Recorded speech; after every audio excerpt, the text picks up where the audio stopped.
Taxi आणि रिक्षा चालक जे मराठी असतील त्यांनाच बॅच देण्यात यावे किंवा त्यांना मराठी येणं सक्तीचं करावं, अशा प्रकारची मागणी जी आहे ती वारंवार केली जात होती। त्याविषयी राज्य सरकारच्या वतीनं जे आहे ते त्या संदर्भात शासन निर्णय देखील काढण्यात आला होता आणि त्यानंतर 15 ऑगस्टपर्यंत जे आहे ती मुदत जी आहे ती रिक्षा चालक आणि टॅक्सी चालकांना देण्यात आलेली आहे। मात्र यावरून मनसेच्या वतीनं शिवसेना भवन परिसरामध्ये बॅनर लावण्यात आलेला आहे।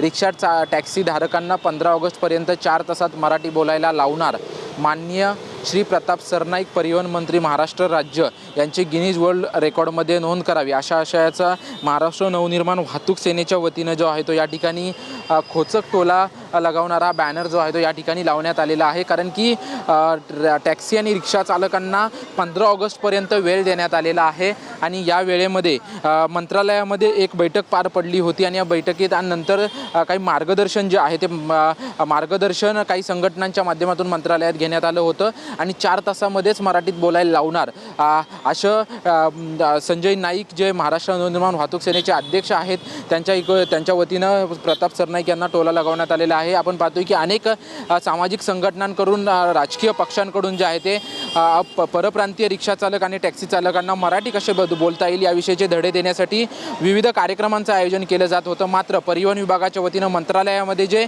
आयोजन केलं होतं त्यावरून जे आहे ते मनसेच्या वतीनं या ठिकाणी टोला लगावल्याचं आपल्याला पाहायला मिळतंय। कॅमेरामॅन सिद्धेश नाईकसह निवृत्ती बाबर, TV9 मराठी, मुंबई।